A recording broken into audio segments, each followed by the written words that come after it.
नमस्कार दोस्तों, मैं नाम राहुल। तो दोस्तों आप सबके लिए ये जो वीडियो बहुत ज़्यादा इंपॉर्टेंट होने वाली है अगर आपका बीएसटीसी का इस बार का एग्जाम है। या दोस्तों क्योंकि आज के इस वीडियो के अंदर बात करने वाले हैं बीएसटीसी के वो महत्वपूर्ण प्रश्न जो आपसे इस बार के एग्जाम के अंदर पूछा जा सकता है। तो बिना किसी देरी के वीडियो को स्टार्ट करते हैं। सबसे पहला जो क्वेश्चन है वो आपको अपने में दिख रहा होगा कि राजस्थान का वह लोक देवता जिसने दिल्ली के सुल्तान सिकंदर लोधी को गौ हत्या पर रोक लगाने के लिए सहमत किया था।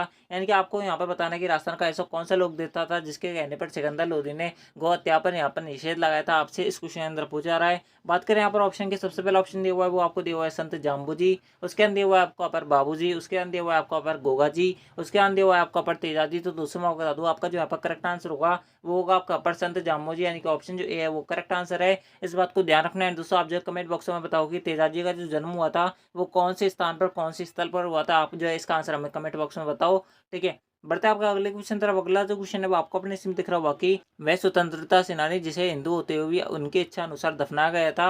यानी कि आपको बताना है कि ऐसा कौन सा स्वतंत्रता सेनानी था जिसे इनकी इच्छा अनुसार दफनाया गया था, जमीन के अंदर गाड़ दिया गया था। आपसे इस क्वेश्चन के अंदर पूछा जा रहा है। बात करें यहाँ पर ऑप्शन की, सबसे पहला ऑप्शन दिया हुआ है वो आपको दिया हुआ है भोगीलाल पांड्या। उसके अंदर दिया हुआ है आपको अपर अर्जुनलाल सेठी। उसके अंदर दिया हुआ है आपको अपर जमनालाल बजाज। उसके बाद दिया हुआ है आपको अपर केसरी सिंह बारड़। तो दोस्तों मैं आपको बता दूं आपका जो अपर करेक्ट आंसर होगा वो होगा आपका अपर अर्जुनलाल सेठी, यानी कि ऑप्शन बी दिया हुआ है वो हमारा करेक्ट आंसर है। इस बात को आप यहाँ पर याद रखना। बढ़ता है आपका अगले क्वेश्चन तरफ। अगला जो क्वेश्चन है वो आपको अपने इसमें दिख रहा होगा कि 1853 में डाकन प्रथा को गैर कानूनी पहली बार खेरवाड़ा में मेवाड़ रियासत में घोषित किया गया था। उस समय मेवाड़ के महाराणा कौन थे। यानी कि आपको बताना है कि आपको पता होगा कि 1853 में डाकन प्रथा को मेवाड़ द्वारा सबसे पहले क्या कराया गया था, गैर कानून घोषित किया था। इस बात को आप यहाँ पर याद रखना। आप सबके लिए यहाँ पर मोस्ट इंपोर्टेंट बात है कि 1853 में राजस्थान की किस रियासत ने सबसे पहले डाकन प्रथा पर रोक लगाई थी। आपसे इस बार के एग्जाम के अंदर पूछा सकता है। मैं आपको एक क्वेश्चन के अंदर 2 से 3 क्वेश्चन जो है आपके यहाँ पर क्लियर करने वाला हूँ। तो आप सबके लिए ये जो क्वेश्चन वो आप सबके लिए यहाँ पर स्टार मार्क वाला क्वेश्चन है।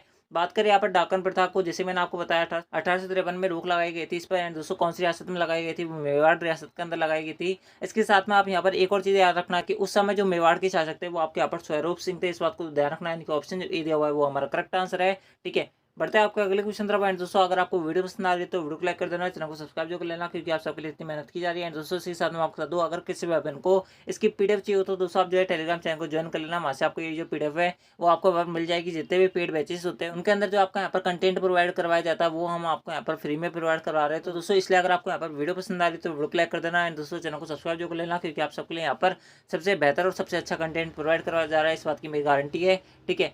दोस्तों अगला जो क्वेश्चन है वो आपको अपने सिम दिख रहा होगा कि राजस्थान का प्रथम शाखा कब हुआ था।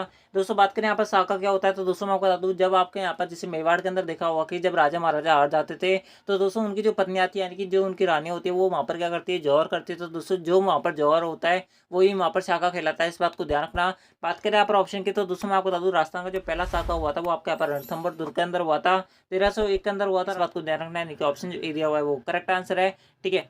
बढ़ते हैं आपके अगले क्वेश्चन तरफ। अगला जो क्वेश्चन है वो आपको अपने स्थिति में दिख रहा होगा कि राजस्थान में ग्रहण के असर पर सूतक के प्रभाव से बचने के लिए किस खास का उपयोग किया जाता है। आपसे इस क्वेश्चन अंदर पूछा जा रहा है। दोस्तों बात करें यहाँ पर ऑप्शन की, सबसे पहला ऑप्शन दिया हुआ है वो आपको दिया हुआ है डाब। उसके अंदर दिया हुआ है आपका पर अंजना। उसके अंदर दिया हुआ है आपका पर मुराद। उसके अंदर दिया हुआ है आपका यहाँ पर इनमें से कोई नहीं। तो दोस्तों मैं आपको बता दूं आपको जो यहाँ पर करेक्ट आंसर होगा वो होगा आपका यहाँ पर डाब, यानी कि ऑप्शन जो ए है वो हमारा करेक्ट आंसर है। दोस्तों आपको ये वाला जो क्वेश्चन है वो आपको यहाँ पर डायरेक्ट याद रखना पड़ेगा। दोस्तों मैं आपको बता दूं ये आप सबके लिए यहाँ पर मोस्ट इंपॉर्टेंट क्वेश्चन है जितने मैं आपको यहाँ पर बता रहा हूँ, क्योंकि आपसे इस बार के एग्जाम के अंदर पूछा जा सकता है। तो इस वीडियो को शुरू से एंड तक जरूर देखना है। दोस्तों आपके जितने भी फ्रेंड है जिनका भी अगस्त के अंदर एग्जाम होने वाला है तो दोस्तों उन सबको ये जो वीडियो वो जरूर शेयर करना, ताकि उनकी भी कम समय में अच्छे से अच्छी जो यहाँ पर तैयारी है वो हो सके। एंड दोस्तों उनको अच्छे से अच्छा जो कॉलेज जो वो चाहते हैं वो वहाँ पर उनको मिल सके। इसलिए आप जो है ये वीडियो उनको जरूर से शेयर करना। दोस्तों बढ़ते हैं आपके अगले क्वेश्चन तरफ। अगला जो क्वेश्चन है वो आपका अपने इसमें दिख रहा होगा कि राज्य का दुग्ध विज्ञान महाविद्यालय कहाँ अवस्थित है। आपसे इस क्वेश्चन अंदर पूछा जा रहा है। दोस्तों बात करें यहाँ पर ऑप्शन की, सबसे पहला ऑप्शन दिया हुआ है वो आपको दिया हुआ है जोधपुर। उसके अंदर हुआ है आपका पर जयपुर। उसके अंदर हुआ है आपका पर कोटा। उसके अंदर हुआ है आपको यहाँ पर उदयपुर।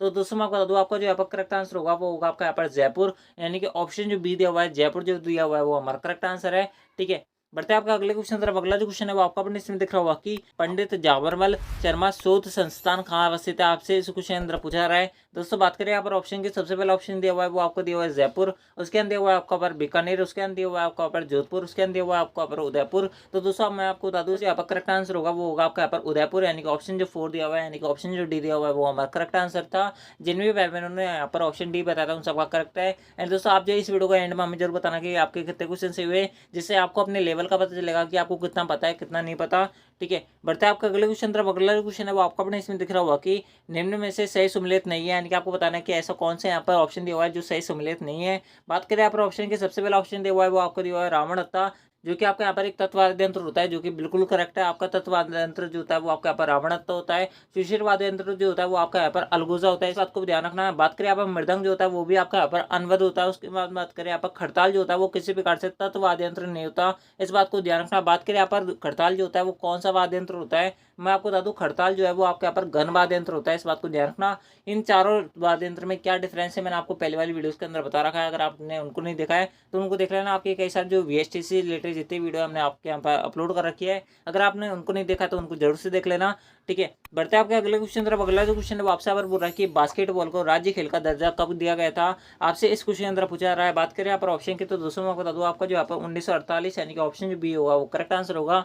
दोस्तों जितनी भी आपके यहाँ पर डेट है वो आपको यहाँ पर डायरेक्ट याद रखनी पड़ेगी, इसका यहाँ पर कोई इलाज नहीं है, ठीक है। बढ़ते हैं आपका अगले क्वेश्चन तरफ। अगला जो क्वेश्चन है वो आपको अपने इसमें देखा होगा कि हम्मेरहट पुस्तक के लेखक कौन है, यानी कि आपको बताना कि हम्मेरहट जो रचना की गई थी वो कौन से यहाँ पर कलाकार यानी कि कौन से लेखक द्वारा की गई थी, आपसे इस क्वेश्चन के अंदर पूछा रहा है। दोस्तों बात करें यहाँ पर ऑप्शन की, सबसे पहला ऑप्शन दिया हुआ है वो आपको दिया हुआ है चंद्रशेखर, उसके बाद में दिया हुआ है आपका पर भीरवान, उसके बाद दिया हुआ है आपका पर बिट्टू सूराजी, उसके बाद दिया हुआ है आपको यहाँ पर पद्मनाभ। तो दोस्तों मैं बता दूँ आपका जो यहाँ पर करेक्ट आंसर होगा वो होगा आपका पर चंद्रशेखर, यानी कि ऑप्शन जो ए होगा वो हमारा करेक्ट आंसर होगा, ठीक है। एंड दोस्तों आपसे यहाँ पर बोला जाता है कि एक क्वेश्चन जो पूछा जाता है वो आपसे पूछा जाता है कि हम्मीर महाकाव्य किसने लिखा था।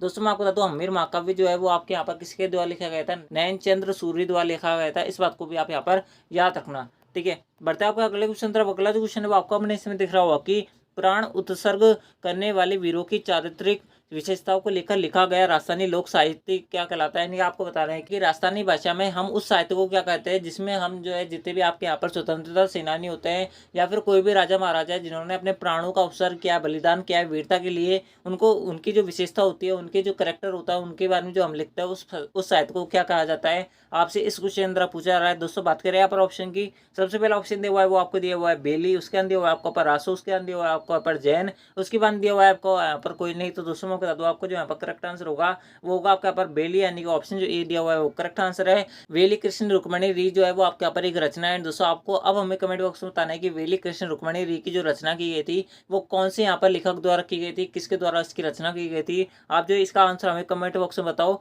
ठीक है। दोस्तों बढ़ते हैं आपके अगले क्वेश्चन तरफ। दोस्तों अगला जो क्वेश्चन है वो आप सबके लिए यहाँ पर स्टार मार्क वाला क्वेश्चन है। दोस्तों बात करें इस क्वेश्चन के तो दोस्तों इस क्वेश्चन के अंदर आपसे यहाँ पर बोला जा रहा है कि ऊँटों का अनुसंधान और प्रजनन केंद्र जोड़बीड़ में है, तो ऊँटों का अस्पताल कहाँ पर बनाया गया है, आपसे इस क्वेश्चन के अंदर पूछा रहा है। तो दोस्तों मैं बता दूं हॉस्पिटल ऑफ कैमल, यानी कि ऊँटों का जो अस्पताल है वो आपके यहाँ पर जयपुर के अंदर बनाया गया है, इस बात को ध्यान रखना, यानी कि ऑप्शन जो भी दिया हुआ है वो करेक्ट आंसर है।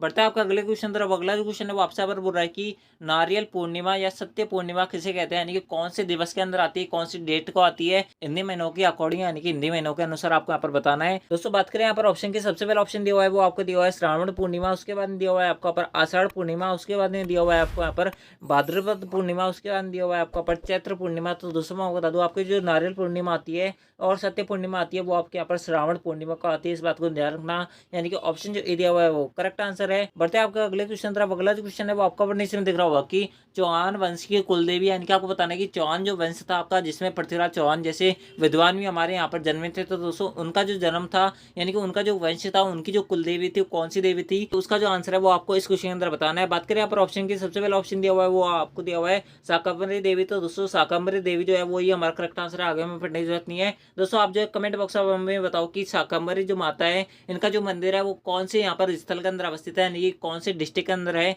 आपको इसका आंसर जो है हमें कमेंट बॉक्स में बताना है, ठीक है। बढ़ते हैं आपका अगले क्वेश्चन तरफ। दोस्तों मैं आपको फिर बता दूं अगर किसी ने अब तक वीडियो को लाइक नहीं किया तो वीडियो को लाइक कर देना, चैनल को सब्सक्राइब जो कर लेना, क्योंकि आप सबके लिए इतनी मेहनत की जा रही है। दोस्तों आपने देखा होगा कि मैं आपसे यहाँ पर पॉइंट टू पॉइंट बात कर रहा हूँ, सारी फालतू बकवास मैं आपसे यहाँ पर कर नहीं रहा हूँ। दोस्तों इसके साथ में मैं आपको एक और चीज बता दूँ कि अगर किसी भाई बहन को इसकी पीडीएफ चाहिए तो दोस्तों आप जो है टेलीग्राम चैनल को ज्वाइन कर लेना। मैं आपको ये बात जो है दूसरी बार बता रहा हूँ, क्योंकि आप सबके लिए यहाँ पर ये जो पीडीएफ है बहुत ज़्यादा इंपॉर्टेंट है। एंड दोस्तों मैं आपको फिर बता दूँ किसी भाई ने अब तक टेलीग्राम चैनल को ज्वाइन नहीं किया तो वहाँ से ज्वाइन कर लेना है। दोस्तों वहाँ से आपको ये जो पीडीएफ है वो भी आपको फ्री ऑफ कॉस्ट आपसे देखने को मिल जाएगी, यानी कि आपसे 1 रुपया हमारे द्वारा नहीं लिया जा रहा। हम आपको जितना भी कंटेंट है वो फ्री में प्रोवाइड करवा रहे हैं। तो दोस्तों अब आपका फर्ज बनता है कि वीडियो को लाइक करें, चैनल को सब्सक्राइब जो करें। एंड दोस्तों आप जो है रेगुलर वीडियो देखें। आप सबके लिए यहाँ पर इतनी मेहनत जो है वो की जा रही है हमारे द्वारा, एक एक जो क्वेश्चन है वो आप सबके लिए यहाँ पर लिखा जा रहा है। ठीक है, बढ़ता है आपका अगले क्वेश्चन तरफ। अगला जो क्वेश्चन है वो आपसे पर बोल रहा है कि टोटम किस जनजाति का कुल देवता है, यानी कि आपको बताने की टोटम जो है वो किस जनजाति के कुल देवता थे, आपसे इस क्वेश्चन के अंदर पूछा जा रहा है। दोस्तों बात करें यहाँ पर ऑप्शन की, सबसे पहला ऑप्शन दिया हुआ है वो आपको दिया हुआ है सासी, उसके बाद में दिया हुआ है आपको यहाँ पर कालबेलिया, उसके बाद में दिया हुआ है आपको यहाँ पर बेल, उसके बाद में दिया हुआ है आपको यहाँ पर कंजर। तो दोस्तों मैं आपको बता दूं, आपको जो यहाँ पर करेक्ट आंसर होगा वो होगा आपका यहाँ पर बेल, यानी कि ऑप्शन जो सी होगा, ऑप्शन जो यहाँ पर बेल होगा वो करेक्ट आंसर होगा। ठीक है दोस्तों बढ़ते हैं आपका अगले क्वेश्चन तरफ। अगला जो क्वेश्चन है वो आपका अपने इसमें दिख रहा होगा कि अलवर स्थित राजगढ़ दुर्ग का निर्माण किसने करवाया था, यानी कि आपको पता होगा कि अलवर के अंदर राजगढ़ दुर्ग अवस्थित है। तो दोस्तों आपसे इस क्वेश्चन अंदर पूछा रहा है कि इसका जो निर्माण करता थे, यानी कि इसको जो बनाने वाले थे उनका जो नाम था वो क्या था, आपसे इस क्वेश्चन अंदर पूछा जा रहा है। तो दोस्तों मैं आपको बता दूं, इसका जो करेक्ट आंसर होगा वो होगा आपका राजा प्रताप सिंह, यानी कि ऑप्शन जो बी दिया हुआ है वो हमारा करेक्ट आंसर है। ठीक है, बढ़ता है आपका अगले क्वेश्चन तरफ। अगला जो क्वेश्चन है वो आपको अपने इसमें दिख रहा होगा कि निम्न में से कौन सी जेल डूंगरपुर में अवस्थित है, आपसे इस क्वेश्चन अंदर पूछा जा रहा है। बात करें यहाँ पर ऑप्शन की, सबसे पहला ऑप्शन दिया हुआ है वो आपको दिया हुआ है पुंजेला, उसके बाद में दिया हुआ है आपको यहाँ पर पटेल, उसके बाद में दिया हुआ है आपको यहाँ पर लाड़ीसर, उसके बाद में दिया हुआ है आपको यहाँ पर उपरोक्त सभी। तो दोस्तों मैं बता दूं, आपका जो ऑप्शन डी होगा यानी कि उपरोक्त सभी जो होगा वो हमारा करेक्ट आंसर होगा। ठीक है, बढ़ता है आपका अगले क्वेश्चन तरफ। एंड दोस्तों अगला जो क्वेश्चन है वो आपको आज की इस वीडियो का, आज के इस क्लास का सबसे लास्ट एंड फाइनल क्वेश्चन है। एंड दोस्तों आप जो है हमें कमेंट बॉक्स में जरूर बताना कि आपके कितने क्वेश्चन सही हुए। इसके साथ में जितने भी मैंने आपसे यहाँ पर क्वेश्चन पूछे उनकी जो आंसर है वो भी आप हमें कमेंट बॉक्स में जरूर बताना, जिससे आपका भी फायदा होगा। इसके साथ में जो बच्चे को आंसर नहीं आता होगा उसको भी वो आंसर पड़ेगा। एंड दोस्तों उसके बाद में जो आंसर है वो भी वहाँ पर उसको आने लगेगा। इसलिए जितने मैंने आपसे यहाँ पर क्वेश्चन पूछे उनका जो आंसर है वो कमेंट बॉक्स में हमें जरूर बताना।